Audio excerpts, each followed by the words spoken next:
जला दी और वापस घर आ गए। कुछ दिनों में राम सुहावन के अचानक लापता हो जाने की खबर गांव में भी फैल गई। लोग यह मानकर चुप रहे कि शायद ससुराल में मन न लगने के कारण राम सुहावन वापस अपने घर चला गया होगा। लेकिन मामला तब गंभीर हो गया जब 3 महीने तक कोई खबर न मिलने पर राम सुहावन के पिता गांव में उसकी खोज खबर लेने पहुंचे।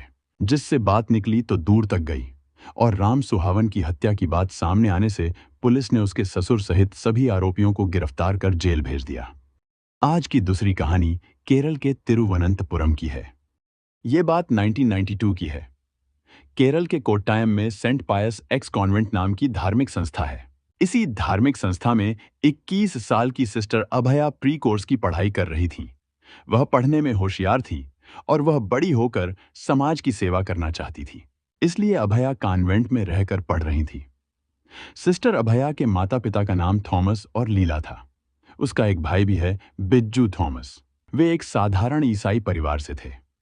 सिस्टर अभया के माता पिता केरल के कोट्टायम जिले में ही रहते थे। सिस्टर अभया पढ़ाई के दौरान जब वह नन बनी तो उनका बिना थॉमस नाम बदलकर अभया रख दिया गया। वह saint Joseph congregation of religious sisters की सदस्य थीं। 27 मार्च 1992 की सुबह 4 बजे सिस्टर अभया अपनी परीक्षा की तैयारी के लिए उठी। उन्होंने 4 बजे का अलार्म सेट किया था। उन्हें प्यास लगी थी, इसलिए वह पानी लेने के लिए किचन में गईं, लेकिन वह वापस अपने कमरे में नहीं लौटी। किचन से लौटकर सिस्टर अभया अपने कमरे में नहीं आईं। जब उनके साथ रहने वाली अन्य ननें उठीं और उनके कमरे में गईं, तो वह वहां भी नहीं थी, जबकि उस समय वह कमरे में ही होनी चाहिए थी। सिस्टर अभया की चिंता बढ़ी और उनके साथ रहने वाली ननें उनकी तलाश में जुट गईं। जब वे किचन तक पहुंची तो उन्होंने देखा कि फ्रिज का दरवाजा खुला हुआ था। पानी की एक बोतल खुली पड़ी थी और उसका पानी फर्श पर फैल चुका था। बोतल के पास ही सिस्टर अभया की एक चप्पल भी पड़ी थी। इसके बाद सिस्टर अभया की तलाश और भी बढ़ाई गई, लेकिन उनका कहीं भी कोई पता नहीं चला। जल्द ही यह खबर पूरे कंपाउंड में फैल गई कि सिस्टर अभया गायब हैं। जब सूरज की रोशनी फैलने लगी तो किसी ने कंपाउंड में बने कुएं के पास सिस्टर अभया की दूसरी चप्पल देखी। चप्पल के पास होने से यह अनुमान लगाया गया कि शायद वह कुएं में गिर गई हों। इसके बाद स्कूल प्रशासन ने पुलिस और फायर ब्रिगेड को सूचित किया। पुलिस और फायर ब्रिगेड ने कुएं की तलाशी ली और वहां सिस्टर अभया की लाश मिली। अब तक सुबह के करीब 10 बज चुके थे। पुलिस ने सिस्टर अभया की लाश को कब्जे में लेकर पोस्टमार्टम के लिए भेज दिया। जांच के दौरान सिस्टर अभया की एक चप्पल फ्रिज के पास पुलिस को पड़ी मिली। पुलिस ने देखा कि फ्रिज का दरवाजा भी खुला था और पानी की एक बोतल फर्श पर पड़ी थी, जिससे पानी भी फैला हुआ था। यह सब इस बात का संकेत था कि फ्रिज से पानी की बोतल निकाली गई थी। सिस्टर अभया की दूसरी चप्पल पुलिस को कुएं के पास पड़ी मिली और अब पुलिस यह सोच रहे थे कि वह कुएं के पास कैसे पहुंची। पुलिस ने मामले की तहकीकात के लिए कुछ लोगों से पूछताछ की, लेकिन कोई ठोस नतीजा नहीं निकला। आखिरकार सबने यही अनुमान लगाया कि सिस्टर अभया ने आत्महत्या की होगी, क्योंकि यह मानना कठिन था कि वहां हत्या करने वाला कोई बाहरी व्यक्ति आ सकता था। पोस्टमार्टम रिपोर्ट में यह स्पष्ट था कि सिस्टर अभया की मौत पानी में डूबने से हुई थी। रिपोर्ट में यह भी उल्लेख था कि उनके शरीर पर जो चोटें थीं, वे कुएं में गिरने के कारण आई थीं। इसके बाद स्थानीय पुलिस ने पोस्टमार्टम रिपोर्ट को सबूत मानते हुए अपनी फाइनल रिपोर्ट तैयार की, जिसमें यह निष्कर्ष निकाला गया कि सिस्टर अभया ने आत्महत्या की थी। पुलिस और स्कूल प्रशासन ने पोस्टमार्टम रिपोर्ट को सच मानकर मामले को खत्म कर दिया। लेकिन स्कूल के हॉस्टल में रहने वाली अन्य ननों को इस जांच और रिपोर्ट पर भरोसा नहीं था। एक महत्वपूर्ण वजह यह थी कि एक नन ने उसी सुबह किचन के पास हॉस्टल की प्रभारी sister Saifee, father Thomas Kottur और एक अन्य फादर जोस पुथरुक्कयल को देखा था। यह तथ्य और भी चौंकाने वाला था क्योंकि ननों का हॉस्टल था और वहां फादरों का जाना मना था। सिस्टर अभया की चप्पल का किचन में और कुएं के पास पाया जाना यह सवाल उठाता था कि अगर वह आत्महत्या करने गईं तो ये दोनों चीजें क्यों छोड़ दीं? अगर वह सचमुच आत्महत्या करने जाती तो शायद वह फ्रिज का दरवाजा बंद करके और चप्पल पहनकर सीधे कुएं में कूद जाती। किचन का सामान अस्त व्यस्त होना भी इस बात की ओर इशारा करता था कि वहां कुछ और हुआ था। इस सब से यह स्पष्ट होता है कि सिस्टर अभया की मौत आत्महत्या नहीं बल्कि किसी और कारण से हुई थी और यह घटना एक हत्या की ओर इशारा करती थी। हॉस्टल की 66 ननों ने केरल के तत्कालीन मुख्यमंत्री के करुणाकरण को पत्र लिखकर सीबीआई जांच की मांग की। क्योंकि उन्हें पुलिस की जांच और पोस्टमार्टम रिपोर्ट पर विश्वास नहीं था। उनका मानना था कि घटनास्थल की स्थिति और सबूतों से यह साफ होता है कि सिस्टर अभया की मौत किसी और कारण से हुई थी, न कि आत्महत्या।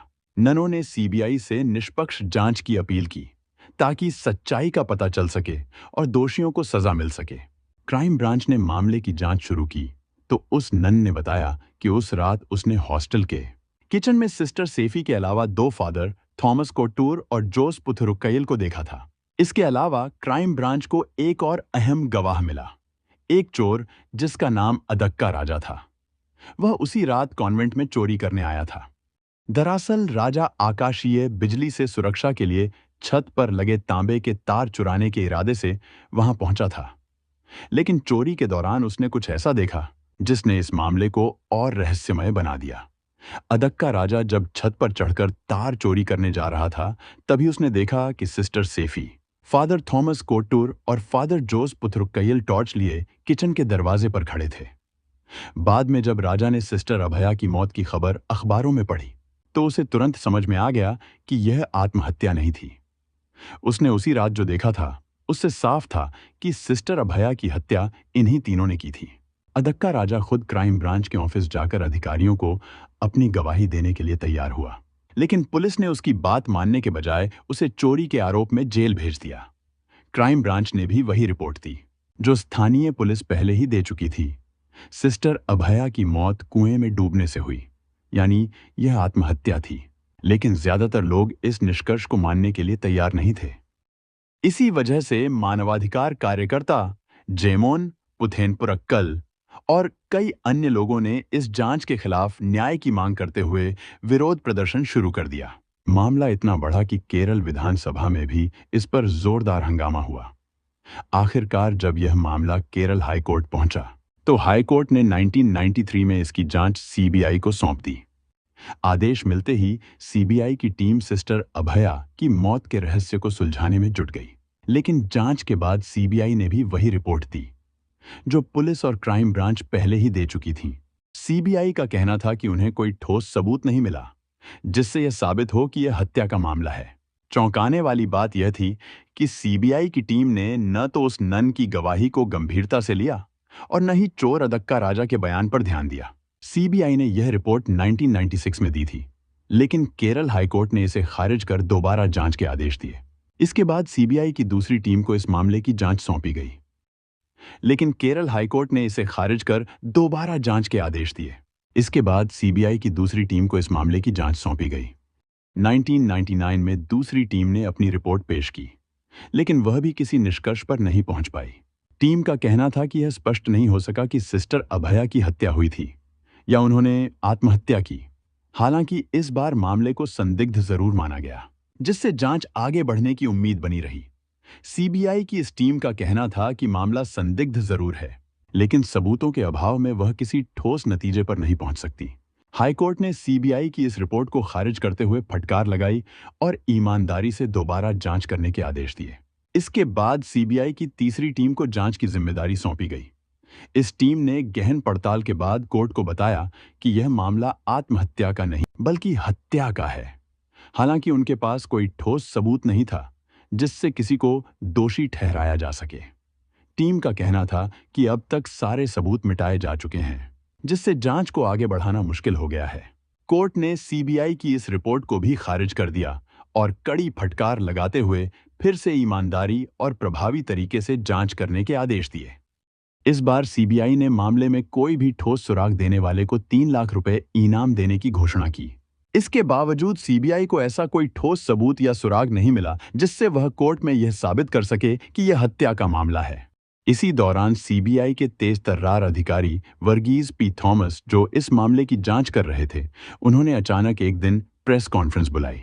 19 जनवरी 1994 को जब यह रिपोर्ट सामने आई, तब वर्गीज पी थॉमस ने घोषणा की कि वह समय से पहले अपनी नौकरी से इस्तीफा दे रहे हैं। उन्होंने कहा कि उन्हें इस मामले की ईमानदारी से जांच करने की अनुमति नहीं दी जा रही है। उनका आरोप था कि केरल के कोच्चि स्थित सीबीआई ऑफिस के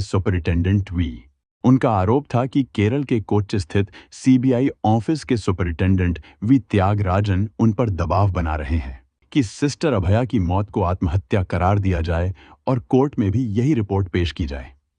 यह खुलासा होने के बाद सीबीआई पर काफी दबाव पड़ा और हंगामा मच गया। आखिरकार वी त्यागराजन को कोच्चि से हटा दिया गया।